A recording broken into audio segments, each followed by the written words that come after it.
Bon. Bonjour à toutes et à tous. Enfin, toutes, c'est surtout pour les gens qui regardent en ligne. Donc, je suis Frédéric de Villamil. J'ai la chance de travailler avec la Team Coffee de Synthesio, qui est une excellente team d'Ing 6 qui recrute, et une excellente team de développeurs aussi qui ne sont pas là aujourd'hui. Je suis le leader de la Team Coffee et je m'occupe plus particulièrement de tout ce qui est cluster Elasticsearch et humour un peu inapproprié. Elasticsearch à Synthesio aujourd'hui, c'est essentiellement 8 clusters de prod avec pas loin de 600 hosts. On est à peu près à 1 Teraset de péta de stockage que en SSD. Et en termes de hardware, on est essentiellement sur du Xeon E5 V3 avec 64 Go de RAM par host et 4 x 800 SSD en R0. Et sur certains clusters qui sont, on va dire, plus CPU intensive, on est parti sur les E5 V4 à 12 cores. Il pose un seul problème, c'est que c'est des CPU qui bouffent 160 watts. Et à l'heure actuelle, ni HP ni Dell ne sont capables de faire de boîtiers pour les refroidir, donc il n'y a que EVH qui les propose. Mais il se trouve que les E5 V4 ont un jeu d'instructions qui est très Java-friendly, et le saut en termes de performance est assez monstrueux. Ce qu'on fait aujourd'hui avec Elasticsearch, c'est essentiellement agréger des données de différents cold storage, principalement du MySQL, de façon à pouvoir les rendre disponibles extrêmement rapidement, aussi bien pour générer des dashboards pour nos clients, donc avec toute la donnée qu'on rentre, que les dashboards clients eux-mêmes, qui sont stockés dans Elasticsearch. Donc Elasticsearch, c'est du hot storage. Ça veut dire qu'il ne faut pas vous en servir comme d'une base de données ou d'un remplacement à Mongo ou à MySQL, parce que ce n'est pas fait pour ça. Prévoyez toujours d'avoir un cold storage à côté pour pouvoir réindexer. On va parler de cluster ES plutôt gros. Donc un cluster ES plutôt gros, c'est plusieurs dizaines de nodes. C'est facilement 50 Tera de stockage et quelques milliards de documents.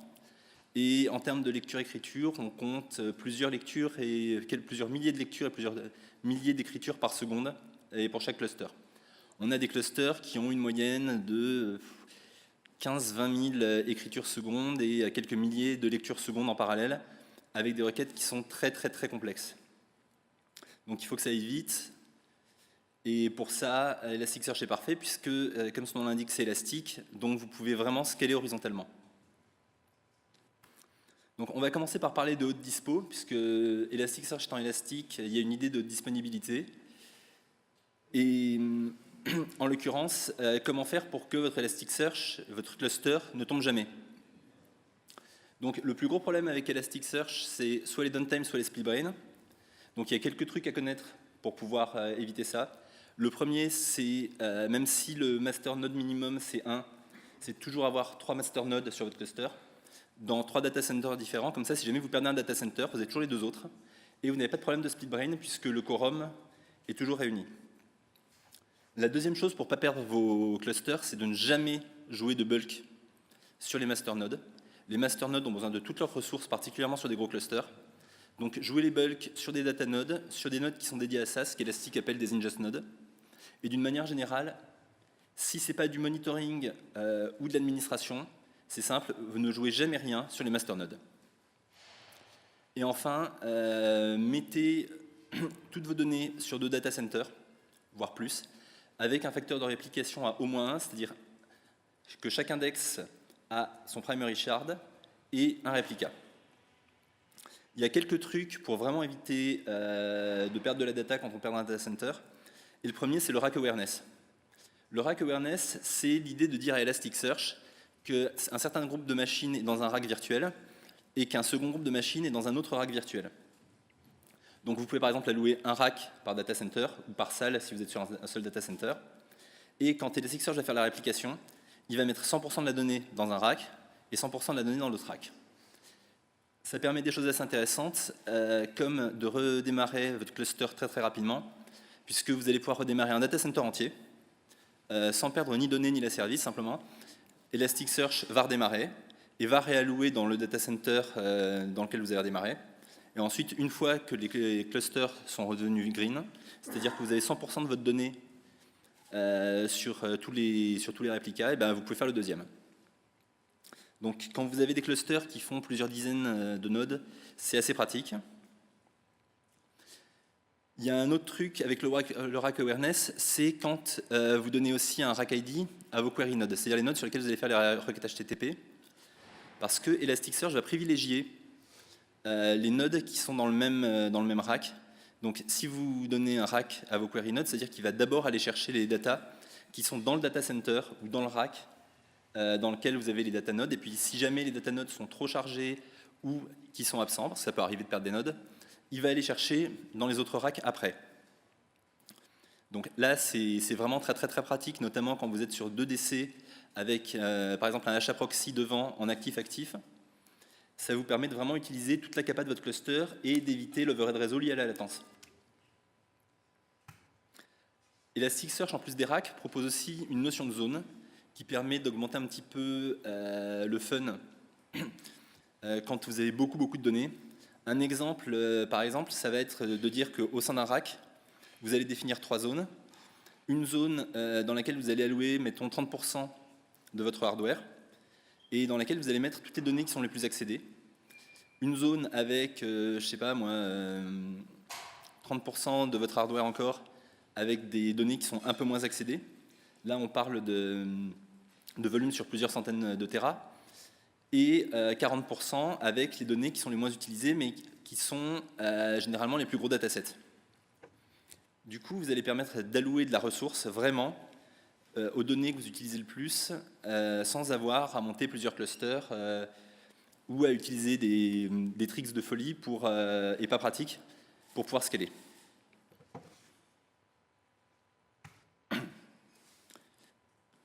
Donc voilà, c'est l'exemple typique. Nous, on l'utilise beaucoup pour un cluster en fait, qui a 3 ans de données chez nous. Donc 3 ans de données chez nous, ça fait plus ou moins 50 milliards de documents.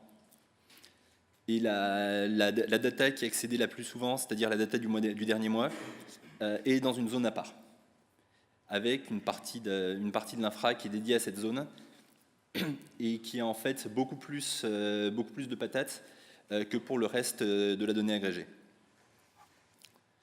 Le principal problème que moi j'ai rencontré depuis 7 ans que j'utilise Elasticsearch, c'est les problèmes de mémoire. Parce que Elasticsearch, c'est très bien, ça scale très bien horizontalement. Le problème, c'est que la mémoire sur une machine, elle n'est pas infinie. Elasticsearch tourne dans la JVM, et donc qui dit JVM dit Garbage Collection. J'ai commencé par vous expliquer un petit peu comment Elasticsearch utilise la mémoire, et en particulier la heap Java. C'est assez simple en fait. Au démarrage, Elasticsearch va commencer par allouer de la mémoire pour la heap Java. Alors ça n'a rien à voir avec la heap qu'on a, la stack, la heap, pour ceux qui développent en C. La heap Java, c'est une zone mémoire qui est allouée à la JVM et dans laquelle la JVM va mettre toutes ses données. Ça a des avantages et ça a des inconvénients, c'est-à-dire que vous savez que vous avez de la mémoire qui est réservée à la JVM. L'inconvénient, c'est quand vous avez beaucoup de données à mettre dedans, parfois, vous allez vous retrouver en out of memory error. Et en plus de ça, Elasticsearch utilise un petit peu de mémoire côté OS, parce que chaque thread Java, en fait, map un thread système. Donc, vous rajoutez, en dehors de la heap Java, pour chaque thread, vous rajoutez 128K of thread. Donc, a priori, ça ne doit pas poser de problème, sauf si vous tombez sur des cas où vous avez du thread leak. Ça m'est arrivé il y a 4-5 ans avec le plugin de Discovery AWS, où je me suis retrouvé à saturer 4 Go de RAM of heap, simplement parce qu'il lançait thread sur thread pour la Discovery. Et ça faisait beaucoup de threads. Et en ce qui concerne l'utilisation de la mémoire, en particulier, les elected masters, c'est-à-dire le master actif, utilisent à peu près 250K par shard Elasticsearch pour toutes les informations de shard. Donc ça, il faut en tenir compte aussi. Concernant l'allocation mémoire, il y a un truc qui est très simple. On n'alloue jamais plus de 31 Go à la heap de la JVM. Pourquoi? Parce que dans ces cas-là, vous allez avoir un problème qui est que le trick des compress pointers qui est utilisé par Java pour pouvoir réellement avoir 31 Go quand vous allouez 31 Go, je vous laisse googler compress pointer pour une explication plus détaillée. ça ne marche plus quand vous dépassez les 32 Go. Parce que vous avez dépassé la taille d'un int.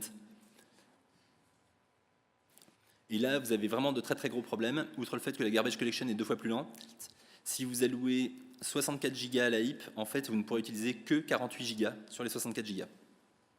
Donc, il faut le savoir. Vous avez des problèmes de performance, vous avez des problèmes d'utilisation de mémoire, donc jamais plus de 31 Go.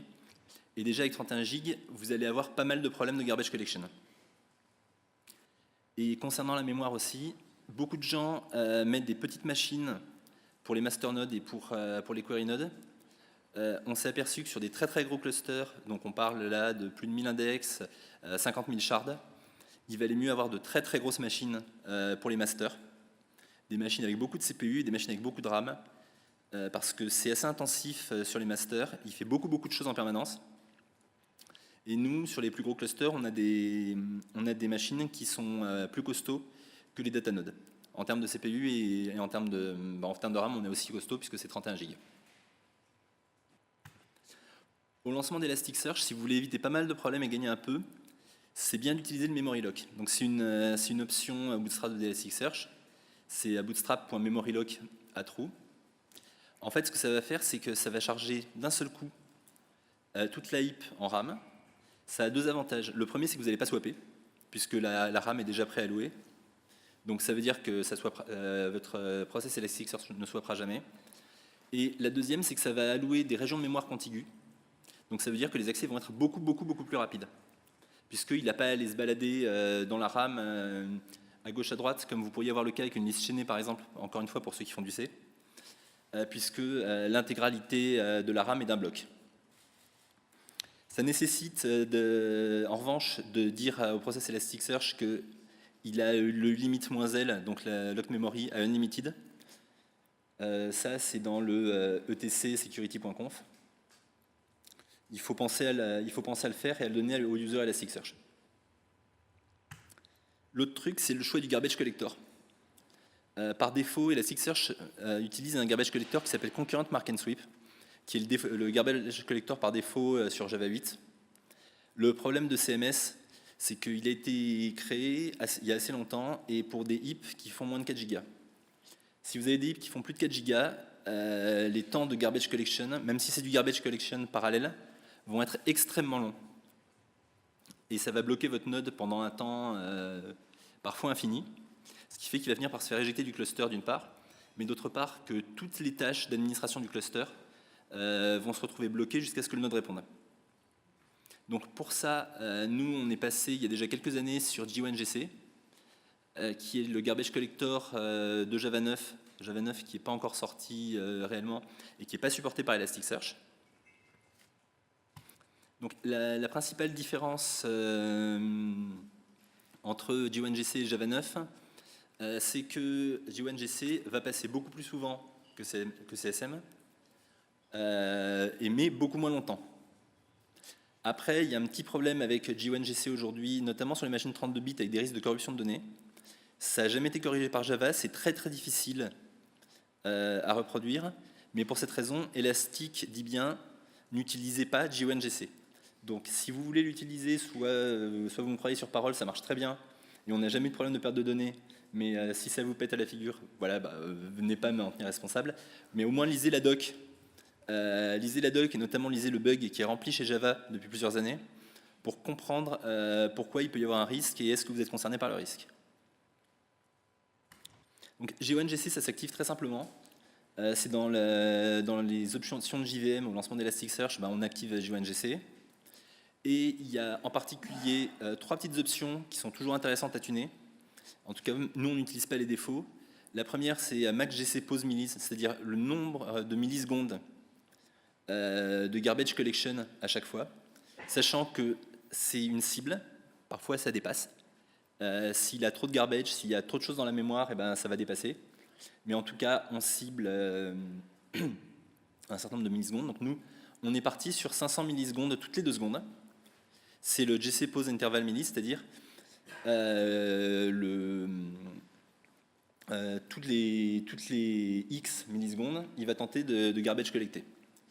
Donc c'est un petit peu supérieur au truc par défaut. Maintenant, on a des gigs de 31 Go de RAM.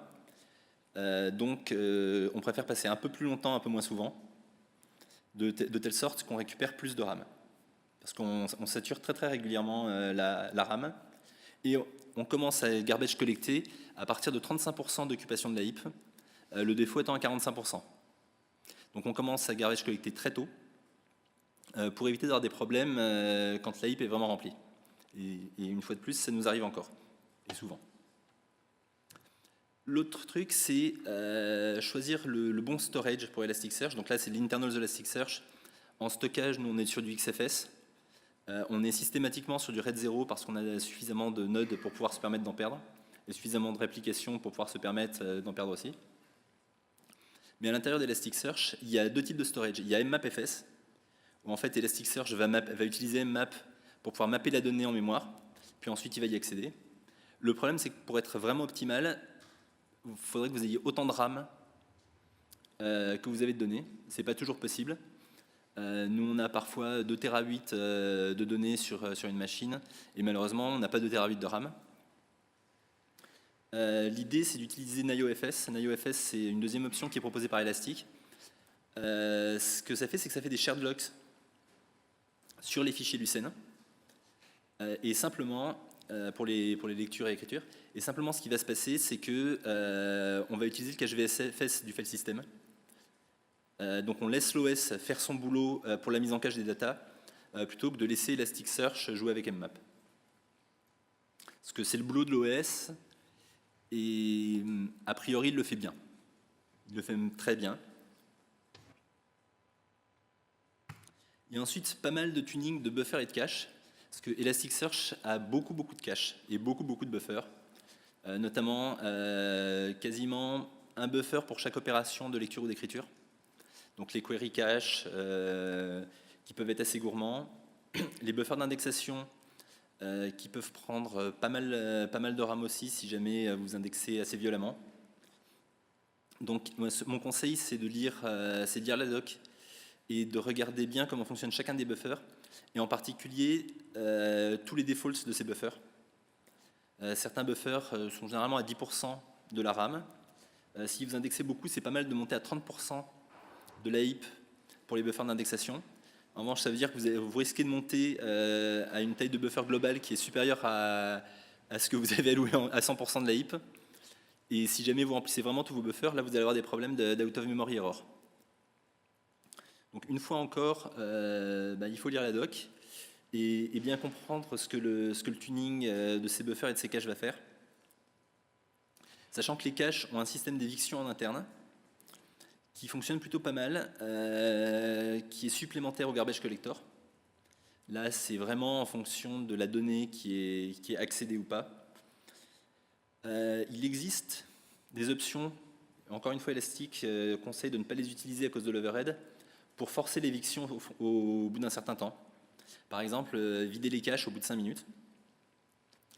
Nous, ça nous a pas mal sauvé la vie sur des clusters avec beaucoup d'index. On avait beaucoup de requêtes en lecture. Et au final, on a carrément fini par désactiver les caches. Tous les query caches et l'ensemble des caches de lecture. Parce qu'on s'est rendu compte qu'on n'avait jamais une query qui ramenait la même data, puisqu'on écrit énormément. Donc si vous faites 2 fois le même curl avec la même requête, il y a très peu de chances pour que vous récupériez les mêmes data. Il existe enfin un truc d'élastique qui est le circuit breaker. Le circuit breaker, c'est de dire si le résultat d'une requête qui va monter en RAM dépasse par exemple 30% du buffer, dans ces cas-là, on coupe. Donc c'est du prévisionnel, ce qui veut dire que ça ne marche pas à 100%. En revanche, d'un point de vue utilisateur, c'est absolument intolérable, puisque ça veut dire que votre utilisateur va avoir, dans le meilleur des cas, une page d'erreur. Dans le pire des cas, si vos pages d'erreur sont mal faites, côté application, il va avoir une page blanche. Donc, côté end-user, comme c'est insupportable, nous on les a carrément coupés, les circuit breakers. On préfère perdre un ou deux nodes si jamais il y a une requête qui déclenche un OM killer. On redémarre les ES, ça ne donne pas d'interruption de service chez nous. Et au moins côté utilisateur, on n'a pas de plainte, on n'a pas de ticket au support. Gérer des gros clusters ES, c'est aussi gérer des très gros index, parfois. Et gérer des très gros index, c'est pas toujours évident parce que quand vous créez un index Elasticsearch, vous devez donner le nombre de shards, c'est-à-dire le découpage en fichiers, à la création, et ça c'est immutable. Donc si vous créez trop de shards, vous allez avoir des problèmes, notamment des problèmes de mémoire, et éventuellement des problèmes aussi de too many open files. Si vous en créez pas assez, vous pouvez vous retrouver avec 200 ou 300 millions de documents dans un seul shard sur une seule machine. Et dans ces cas-là, vous allez avoir des très gros problèmes de mémoire si vous interrogez l'intégralité des documents du shard. Donc pour ça, nous on a quelques petits trucs. D'abord, on préfixe tous nos mappings. Tous nos mappings ont un ID. Ça permet de faire de la gestion de version de manière plus intelligente. On n'utilise jamais de dynamic mapping, mais en revanche, on utilise des templates d'Elasticsearch. C'est-à-dire que quand vous créez un index dont le nom correspond, il y a des wildcards, dont le nom correspond au template, et ben, automatiquement, il va être créé avec le bon nombre de shards, le bon nombre de réplicas, les bons settings, le bon mapping aussi. Donc c'est vraiment utile. C'est très bien pour le suivi du changement et ça évite beaucoup d'erreurs humaines. Une fois encore, plus vous avez de shards, plus vous allez être élastique, puisque c'est-à-dire plusieurs fichiers que vous pouvez répartir sur plusieurs nodes. Si vous avez 15 shards avec un réplica, ça veut dire que vous pouvez utiliser 30 nodes dans votre cluster. En revanche, vous allez avoir un peu d'overhead réseau, vous allez avoir un peu d'overhead en RAM, vous allez avoir un peu d'overhead CPU au niveau des masters. Donc encore une fois, quand vous êtes à plusieurs milliers d'index et à plusieurs dizaines de milliers de shards, c'est un point qu'il faut prendre en compte. Nous, on est parti sur comme on sait à peu près combien va faire un document, en moyenne, on est parti sur une ABAC qui est de dire qu'on fait des shards qui vont contenir à peu près 10 gigas, c'est-à-dire 5 millions de documents. Parce que des shards de 10 gigas, ben, ça se réalloue très vite quand on démarre un node. Et quand il y a de la réallocation entre nodes, ça va aussi très vite. Donc ça nécessite d'avoir parfois plus de shards, donc plus de pression sur les masters, mais d'un point de vue opérationnel, c'est quand même nettement plus pratique. Et ça nous a pas mal facilité la vie. Concernant la réplication, il y a deux petits replication tricks à connaître. Le premier, c'est que votre réplica, c'est soit 0, auquel cas vous n'avez pas de réplication. C'est-à-dire que si vous perdez un node, vous perdez la data. Soit le nombre de réplicas doit être impair. C'est à cause des algos de quorum qui font que si jamais vous perdez un node et que vous avez un nombre de réplicas pair, vous risquez d'avoir des surprises, puisqu'il va considérer que le quorum n'est plus rencontré. Ça va jusqu'à 5, et puis ensuite, au-delà de 5 réplicas, c'est que vous avez de très gros problèmes de scaling. Mais la plupart des gens n'ont pas besoin de plus de 5 réplicas.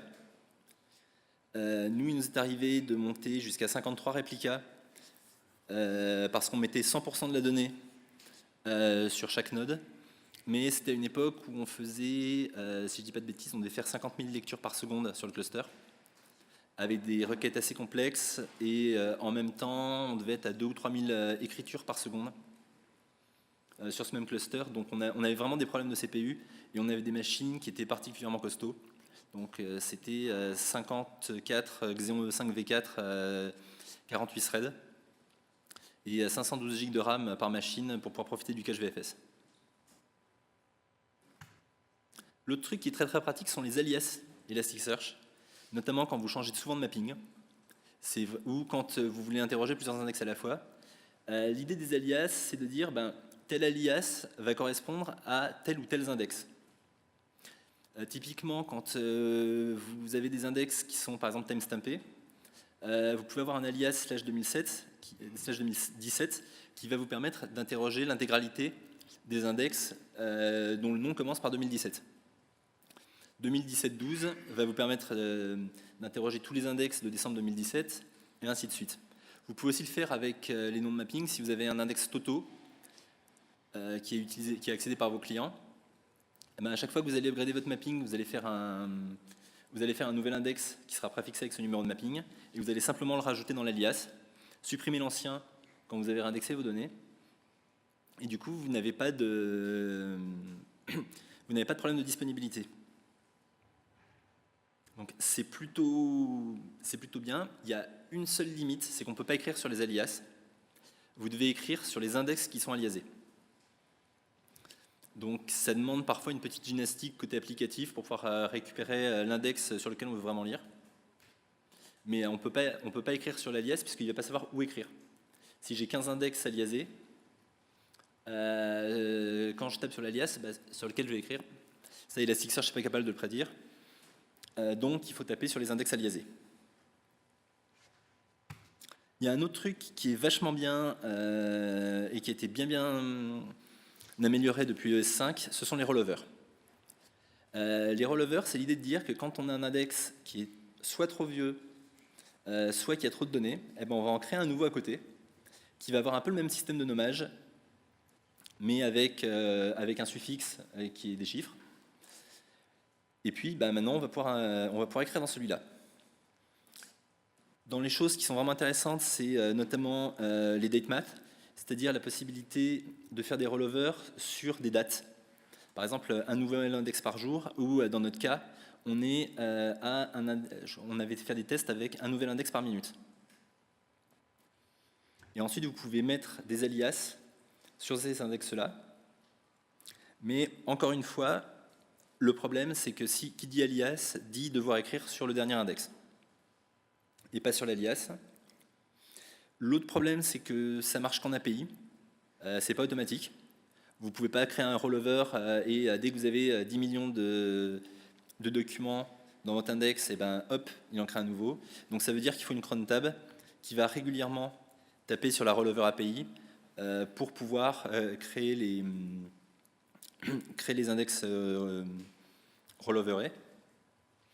Donc là, le petit truc, c'est de commencer par utiliser l'API cat avec le cat/indices qui vous donne la liste de tous les index avec le nombre de documents de faire un sort sur le nombre de documents pour savoir quels sont les index les plus gros et donc lesquels vous allez devoir rolloverer en priorité. Voilà, on va maintenant passer aux opérations quotidiennes quand on gère des gros clusters. Des très gros clusters, en sachant que nous, on est 3 dans l'équipe, et qu'on a aussi de très gros clusters MySQL, dont Guillaume a parlé tout à l'heure, une processing chain qui est assez complexe. Et au début, ça demande pas mal de tests, ça demande pas mal d'expérimentation. Mais là, aujourd'hui, on est arrivé à un rythme de croisière qui fait que chacun sait ce qu'il y a à faire et on passe beaucoup moins de temps à chercher pourquoi il faut faire ces opérations. Donc, les changements de configuration, honnêtement, faites des changements de conf en dur dans les fichiers de conf avec un rolling restart du cluster plutôt que d'utiliser les API. Parce qu'il y a des chances pour que quelqu'un utilise une API et qu'on oublie qui a fait le changement, pourquoi c'est là. Alors qu'avec des fichiers de conf qui sont versionnés, au moins on sait pourquoi les changements sont faits. Et ça évite les sketchs où quelqu'un va par exemple changer la vitesse, la bande passante maximum utilisée pour les réallocations pour une raison ou pour une autre, et quelqu'un lance une opération, n'avait pas vu ce qui avait été fait, sait pas pourquoi, et il va mettre le cluster par terre parce qu'il a alloué 4 gigabits par seconde aux réallocations et que ça met les disques durs par terre. Nous, on a déjà eu plus de 60% d'IO weight sur des clusters donc en 4x800 SSD RAID 0 lors de grosses réallocations parce qu'on n'avait pas pensé à diminuer la bande passante. Bon, ça a un coût, surtout quand vous écrivez beaucoup. Et quand vous utilisez les API de settings, préférez les changements transients. C'est ceux qui disparaissent au redémarrage du cluster plutôt que les persistants. Ou pour pouvoir vous en débarrasser, il faut que vous coupiez le cluster, que vous supprimiez tous les fichiers state sur les nodes et que vous redémarriez le cluster. Parce que si a priori vous utilisez les API de changement de settings, c'est que c'est quelque chose de temporaire. Et si c'est temporaire, autant s'en débarrasser facilement. Pour reconfigurer un cluster en entier, il y a quelques trucs pour accélérer. Le premier, c'est de désactiver dans un premier temps tout ce qui va être réallocation de shards, parce que vous allez redémarrer les datanodes. Et si vous redémarrez les datanodes, il va vouloir commencer à réallouer pour pouvoir atteindre son quorum de réplication. En désactivant au début, avant de redémarrer la réallocation, ça veut dire qu'il va commencer d'abord par loader la data qui est en local quand le node revient. Et donc, vous allez économiser beaucoup à la fois de temps et de bande passante. La deuxième chose à faire, c'est optimiser un petit peu pour le recovery. Donc, nous, on est sur du primary recovery à 50 index par node, avec 2 gigabits par seconde alloués au recovery. C'est beaucoup. Maintenant, toutes les machines ont 1 gigabit de réseau, et toutes les machines, encore une fois, ont du SSD. Pour du SSD, ce sont des valeurs qui se tiennent à peu près. Après, vous pouvez redémarrer tout un rack d'un seul coup. C'est l'avantage d'avoir du rack awareness. Et une fois que les nodes sont revenus, là, vous réallouez l'allocation. Et il va du coup réallouer d'abord en local. Donc c'est plutôt pas mal comme manière de redémarrer. Ça permet de gagner énormément de temps par rapport à un redémarrage un peu violent. Et surtout, ça permet, une fois encore, de redémarrer un data center entier au lieu d'y aller node par node, attendre que ce soit revenu en vert, auquel cas on peut être sur 2 jours de redémarrage d'un cluster, alors que là, on est plutôt sur 1h30 de redémarrage d'un cluster complet. Un des gros apports d'Elasticsearch 2, c'est l'API de réindexation. Quand vous allez voir changer vos mappings, comme il n'est pas possible de copier un index, Elasticsearch a rajouté une API de réindexation, soit au sein d'un même cluster, soit en cluster to cluster. Donc ça, c'est vraiment très bien. Vous avez juste à faire un API call. Vous pouvez même utiliser des queries Elasticsearch au sein de l'API de réindexation pour ne prendre que les documents qui vont matcher la query. Donc ça, c'est vraiment très bien. Nous, là, on est en train de faire une grosse migration d'Elasticsearch 1.7 à Elasticsearch 5.1, juste en se basant sur l'API de réindexation. Parce que l'API de réindexation a été ajoutée en ES2, mais vous pouvez aller lire sur des clusters qui n'ont pas l'API de réindexation. Il faut que ce soit des clusters destination qui l'aient. Donc ça, c'est vraiment très bien. L'API de réindexation se base sur des scrolls, c'est-à-dire que vous allez commencer à lire un index, par exemple par 5000 documents. Elasticsearch va vous retourner un scroll ID, c'est-à-dire l'endroit où il s'est arrêté, que lui va garder en mémoire pendant un certain temps. Ça se définit aussi dans le call à l'API. Et quand vous allez réappeler l'API de réindexation avec ce scroll ID, il va vous passer les 5000 suivants et ainsi de suite. Alors, l'API de réindexation en 5.2 et même 5.6 aujourd'hui, elle ne permet pas de paralléliser ça sur un même index.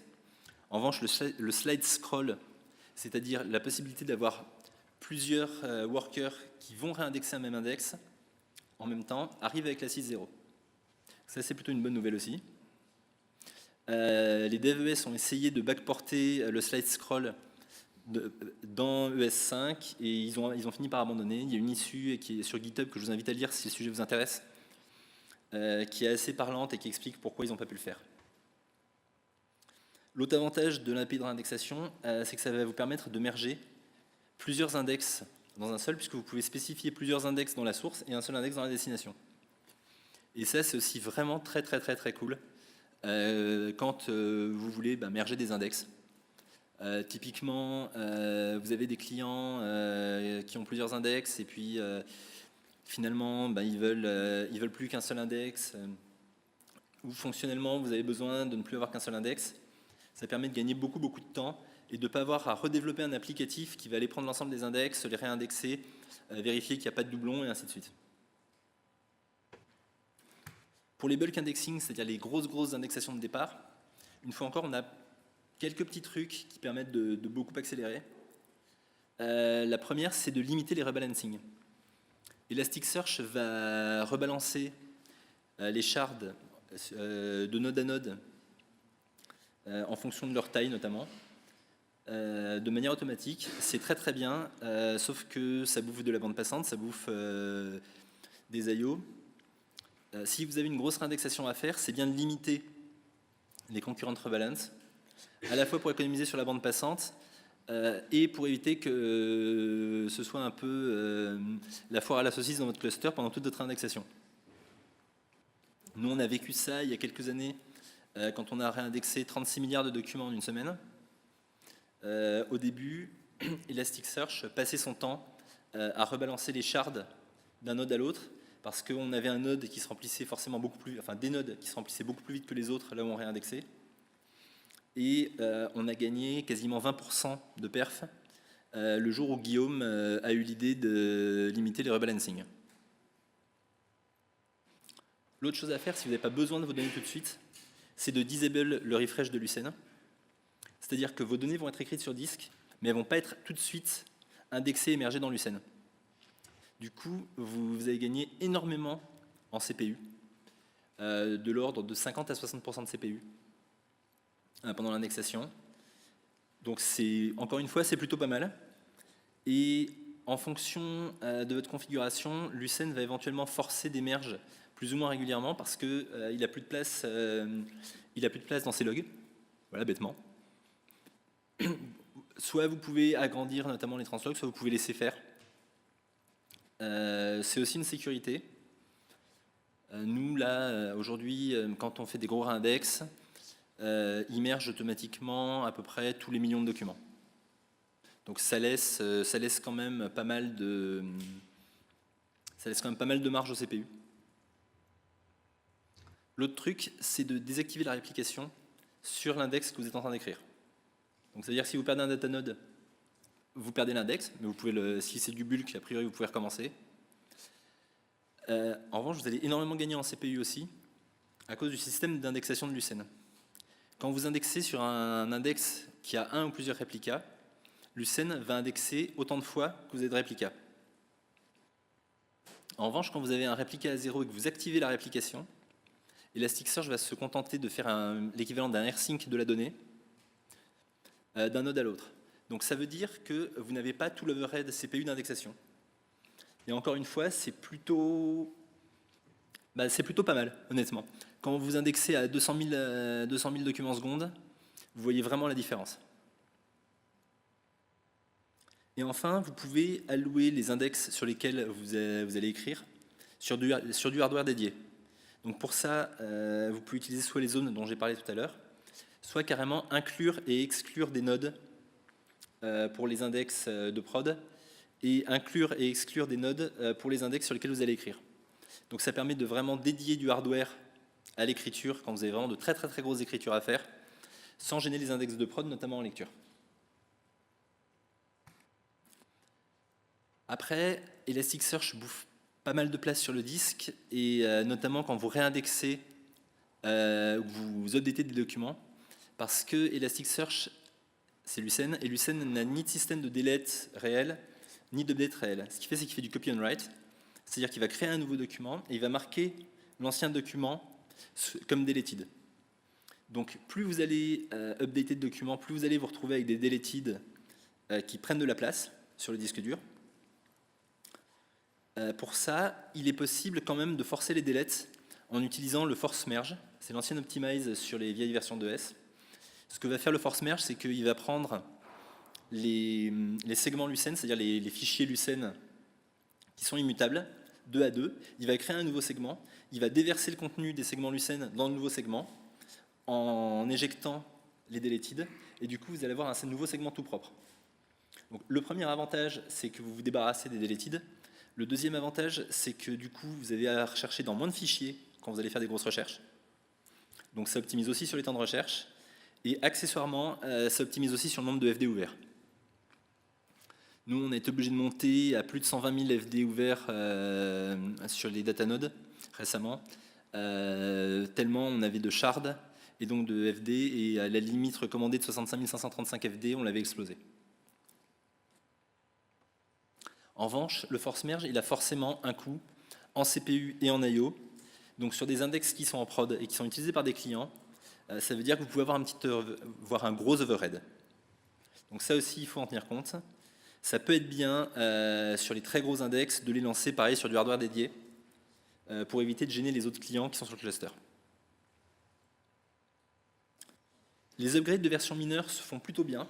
Ça n'a pas toujours été le cas, mais ils ont fait un très très gros effort là-dessus. Le principal piège, c'est les plugins, notamment les plugins maison. Vérifiez que les plugins compatibles avec la version mineure que vous allez installer existe. Recompilez vos plugins maison pour cette version mineure, puisque si vous n'êtes pas compilé spécifiquement pour cette version mineure, Elasticsearch refusera de démarrer. Ça, c'est une nouveauté depuis la 5. Ça évite d'utiliser des plugins qui sont plus compatibles. En revanche, pour les upgrades mineurs, c'est parfois un peu pénible. Voilà. Vous commencez par upgrader les masternodes, un par un. Il n'y a aucun problème. Et ensuite, vous upgradez les datanodes. Nous, on le fait data center par data center. Et si c'est de la version mineure, ça passe absolument nickel. Sur les upgrades de version majeure, c'est un tout petit peu plus compliqué. Il y a des tricks pour pouvoir le faire sans downtime, mais ça nécessite de doubler le cluster. Voilà. Au niveau des upgrades, on va dire OS, il y a des trucs à savoir qui sont super importants. Le premier, c'est soyez sûr que tout le cluster a la même version de Java. Même sur des patch level mineurs. Nous, on a eu des très très grosses surprises quand on est passé du patch level 121 au 131. Il a fallu qu'on upgrade le kernel de tout le cluster aussi. On était en 4.9.2 BPO, donc le Debian backport qui correspond au 4.9.25 sur le kernel. Et il y avait des changements qui fait que notre cluster était devenu complètement unresponsive suite au passage en patch level 131. Et le fait de passer en 4.9 BPO3 qui correspond au 4.9.30 de mémoire sur le kernel, ça a corrigé le problème.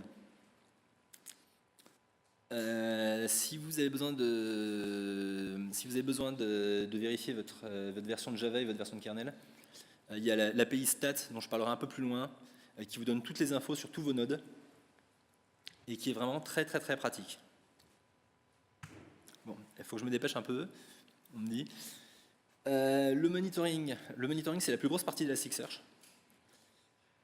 Je vais être un peu Captain Obvious ici. Mais un bon monitoring, c'est d'abord un monitoring business, c'est-à-dire un monitoring applicatif.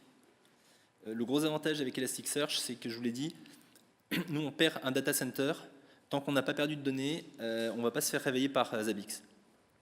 Parce qu'on peut se permettre de perdre un data center pendant 1 heure, 2 heures, tant que le service côté business continue à tourner. Ça veut juste dire qu'on aura un peu plus de travail le lendemain matin. Un bon alerting, c'est un alerting qui est actionnable. Donc si ça sonne de partout mais que vous ne pourrez rien y faire, c'est qu'a priori l'alerting ne sert à rien. Un truc très très bête aussi, monitorez pas que le cluster, monitorez l'intégralité de la chaîne qui lit et qui écrit dans le cluster. Parce que des problèmes sur la chaîne, qui sont remontés sur la chaîne, peuvent signifier des problèmes dans le cluster que vous n'aurez pas forcément vu avec le monitoring et que vous ne pouvez pas forcément voir. Et pas la peine de tout monitorer. Notamment des buffers que vous n'utiliserez jamais, des caches que vous n'utiliserez jamais, par exemple parce que vous n'utilisez pas le field data, c'est pas la peine de monitorer le remplissage du field data cache. Les useless monitoring, c'est bien, enfin les useless metrics, c'est bien parce qu'on peut dire qu'on a 5000 metrics en plus, mais ça sert à rien. Et encore une fois, l'avantage avec Elasticsearch, c'est que vous pouvez perdre un data center, c'est OK, tant que vous n'avez pas perdu de données. En termes de tooling, il y a Elasticsearch Xpack, anciennement Marvel. La version 5 est très très très très bien. Elle nécessite de faire vos propres dashboards, parce que les dashboards monitoring par défaut ne sont pas suffisants. Et sinon, il y a Grafana branché sur le cluster Elasticsearch ou l'Elasticsearch de collecte de Xpack, qui permet aussi de faire des choses assez jolies. Nous, on a tendance à l'utiliser parce qu'on monitore à la fois la santé du cluster et la santé de la chaîne de processing sur un même tableau, vu que les deux sont intimement liés. Donc là, c'est du Grafana. Ça se bind sur Elasticsearch nativement. On a du Zabbix aussi qui permet de faire pas mal de jolies choses. Là, je ne suis pas un très grand fan de Zabbix, pour être honnête, mais faut avouer quand même qu'en termes de collecte de métriques, ça fait plutôt bien le boulot, une fois que Guillaume a bien tuné la base MySQL pour pas que ça tombe. Donc, le premier truc que vous allez utiliser pour voir la santé de votre cluster, c'est le cluster health. C'est le truc le plus basique. Mais il y a des options que j'ai découvert il n'y a pas très longtemps d'ailleurs, c'est les options level, qui vous permettent de monitorer la santé d'index, voire carrément de shard. Donc ça permet déjà de faire beaucoup de choses et de savoir beaucoup de choses sur la santé générale de votre cluster, Notamment si vous avez des tâches et des tâches administratives qui sont en attente, c'est que vous avez un problème de CAPA. Si vous avez des tâches qui sont là depuis très très très longtemps, ça veut dire que vous avez des nodes qui vraiment sont en train de prendre très très cher. Donc rien que le cluster health vous donne déjà beaucoup d'informations utiles pour le monitoring. L'autre truc, c'est l'API CAT. L'API CAT vous permet de gérer à la fois tout ce qui va être les nodes présents, les shards, les index, mais aussi les thread pools. Monitorer les threads sur un cluster Elasticsearch, c'est super important, notamment les rejected threads. Si vous avez des rejected threads, soit en recherche, soit en indexation, ça veut dire a priori que vos thread pools sont trop petits, donc il faut éventuellement les élargir, enfin, les agrandir. Soit ça veut dire que vous avez des problèmes, soit de CPU derrière, parce que ça ne peut pas indexer assez vite, soit de disque. Donc les thread pools, c'est vraiment super important à monitorer. Il y en a plein. Il y en a pour la recherche, il y en a pour les get, il y en a pour les puts, il y en a pour les bulk. Et à chaque fois, vous avez les queues, ceux qui sont actifs, et les rejected, et le nombre de threads qui sont terminés. Donc la CAT API donne pas mal de choses. Au niveau du cluster, vous avez la stats API, juste /_stats, qui vous donne énormément d'informations sur l'intégralité de votre cluster. Le problème, c'est que sur un gros cluster, ça prend beaucoup de temps à générer, parce que ça va interroger l'intégralité des nodes. Un truc qui est très pratique avec ces API qui interrogent tout le cluster, c'est que si ça time out, vous savez que vous avez un node qui est en train de partir en GC. Donc, si ça time out au niveau des API cluster, ça veut dire que potentiellement vous allez perdre un node dans pas longtemps, mais aussi que toutes les recherches sur les datas qui sont contenues sur ces nodes sont bloquées. Les indexations sont bloquées, donc ça veut dire que les buffers vont se remplir, et donc il vaut mieux le redémarrer très très vite. Si ça time out, c'est un bon signe de mauvaise santé du cluster. J'en parlais tout à l'heure, monitorer la réallocation des shards dans le cluster, c'est aussi un bon signe de la santé ou non du cluster, parce que si ça réalloue trop, ça veut dire qu'a priori, vous avez des problèmes, encore une fois, de capacity planning. Et pareil, si vous avez beaucoup de lecture ou beaucoup d'écriture et que ça tombe à zéro, ça c'est quelque chose qu'il faut monitorer, ça veut dire que vous avez un problème de contention quelque part, et notamment au niveau du garbage collector. Pour vous donner une idée, nous, je pense que 90%, voire 95% de nos incidents sont liés à des conséquences de garbage collection trop longues sur des datanodes. C'est même peut-être 100%. Ensuite, au node level, vous avez des choses qui sont très très intéressantes avec l'API nodes et l'API node stats. Donc là encore, ça va vous permettre de collecter de la métrique, et notamment de la métrique de garbage collection, fréquence du garbage collection, durée de la garbage collection, parallélisation. Tous les caches et les buffers sont configurés au niveau node, donc il faut aussi les monitorer au niveau node et pas juste au niveau cluster. Parce que ça peut vouloir dire que vous avez un node sur lequel vous avez des index ou des shards qui vont être beaucoup plus interrogés que d'autres. Donc ça peut vouloir dire qu'il faut forcer un rebalancing à un moment ou à un autre. Parce que vous pouvez aussi forcer le rebalancing. Côté hardware, il faut tout monitorer. Parce que nous, on a été successivement IO bound, CPU bound, memory bound, et network bound, et les 4 à la fois. Et on a quand même des machines qui sont assez costauds. Checker les logs aussi est important, notamment les logs du master, qui vont vous permettre de remonter tous les timeouts sur les opérations d'administration. Par exemple, quand vous avez une réallocation, au bout de 30 minutes, si elle n'est pas finie, il timeout et il recommence l'allocation. Ça peut arriver parce que vous avez un node qui est bloqué, ça peut arriver parce que vous avez des nodes qui sont tellement chargés, avec tellement d'écriture, que vous êtes sur une allocation quasiment infinie. Ça peut arriver. Ça peut arriver qu'il écrive comme un malade dans les translogs, qu'il n'arrive plus à flusher. Il y a beaucoup de choses qui font que les réallocations peuvent rater. Enfin, il y a le monitoring au niveau de l'index. Donc au niveau de l'index, vous avez aussi une API stats qui va vous donner beaucoup de choses. Notamment, un truc qui est important, c'est le nombre de documents non délétés par rapport au nombre de shards. Donc là, c'est vraiment utile d'utiliser les alias parce que du coup, vous allez pouvoir recréer un index à côté avec le bon nombre de shards, réindexer, le mettre dans l'alias et supprimer celui qui pose problème. Ça vous évite d'avoir, une fois encore, des shards à 300 millions de documents que vous allez essayer de faire monter en mémoire. Et boum, les gigas. C'est important aussi de monitorer la fréquence des merges. S'il y en a trop, encore une fois, vous avez des problèmes, parce que ça veut dire que vous allez finir par être CPU bound. Les temps de query sont aussi très très importants, j'en parlerai dans le troubleshooting. Mais des queries trop longues, ça signifie que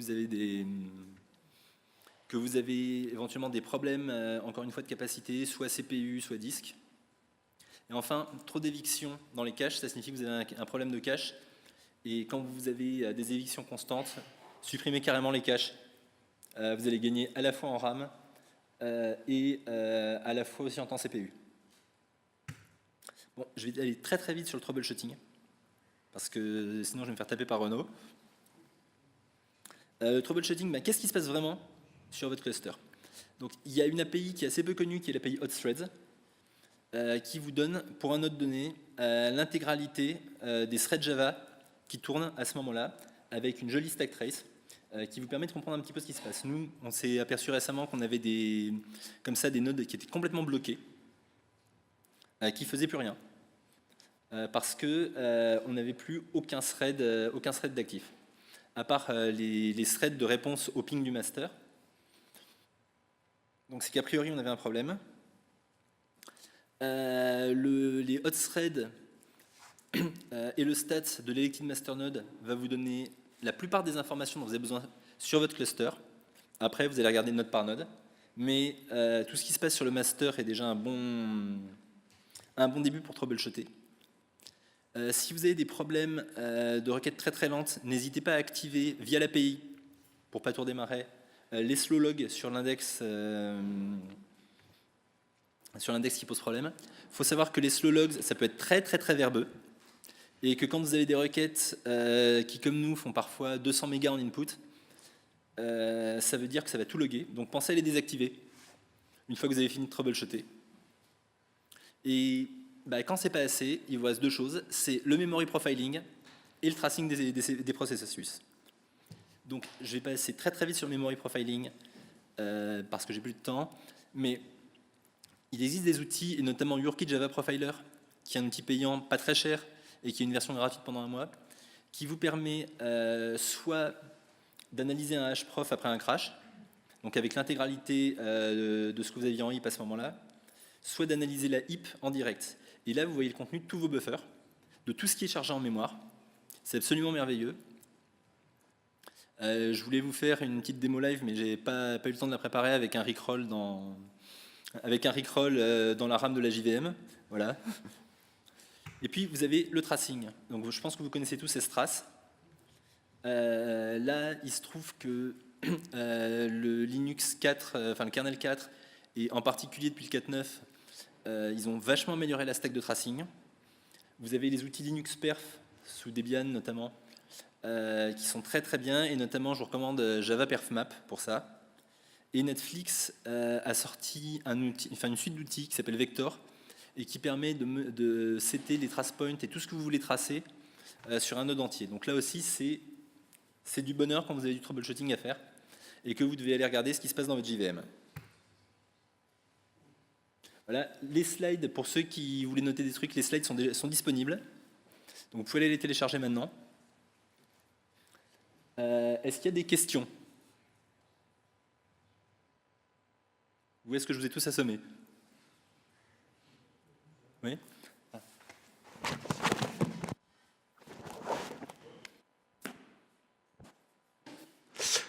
Tu parlais tout à l'heure d'outils, ouais, mais j'ai deux questions en fait concernant l'outillage surtout. Tu parlais d'outils de monitoring, donc XPack. J'imagine que du coup c'est ce que vous utilisez chez Synthesio pour monitorer. Mais XPack c'est payant depuis... Alors il y a une version, tu peux avoir une licence basique qui te permet de monitorer un seul cluster par XPack. Ce qui est déjà pas mal. Après tu installes une machine par cluster enfin une VM par cluster à monitorer. Effectivement, c'est payant. Nous, on utilise beaucoup de choses. On utilise Xpack pour débugger en live, principalement. On utilise Grafana pour aller interroger le cluster Elasticsearch de Xpack, plus Zabbix pour tout ce qui va être monitoring de la processing chain complète, ClusterOS compris. Et on utilise en plus Zabbix pour monitorer l'ensemble de la plateforme et pour l'alerting. Et pour gérer les droits d'accès sur les différentes API, j'imagine que... Enfin, Xpack a une solution là-dessus, mais... Alors, Xpack a une solution de sécurité, effectivement, de gestion, tout ça. Ma recommandation, c'est de désactiver dans la conf les deletes sur étoile. J'en connais qui ont essayé, ils ont eu des problèmes. Après, ça va être de la gestion, voilà, de la gestion soit via Xpack, soit coup pétable, ça marche aussi plutôt pas mal. Ouais, et du coup, tu n'as pas d'autres plugins éventuellement à recommander parce qu'il y a SearchGuard, je crois, mais... Non, nous, on utilise assez peu ça parce que comme on est en full réseau interne, les accès au cluster en lecture, en écriture sont plutôt open bar au sein de l'infra. D'accord. Okay. On a des API et des microservices dans tous les sens qui accèdent en permanence au cluster. Et c'est vrai qu'on n'a pas forcé sur le côté sécurité au sein du cluster. Ok. D'autres questions? Là-bas. Je fais plus proche. Je peux rebondir sur le sujet des accès. Moi, j'ai mis en place Shield, donc le truc de sécu avec qu'on peut brancher sur du LDAP et tout ce qu'on veut. Et sinon, nous, ce qu'on fait, c'est qu'on a un HAProxy devant ES, et HAProxy, il trash toutes les requêtes à la noix, genre shutdown, au hasard. Comme ça, au moins, on est sûr. La confiance est une chose limitée, qui n'exclut pas le contrôle, comme disait mon collègue.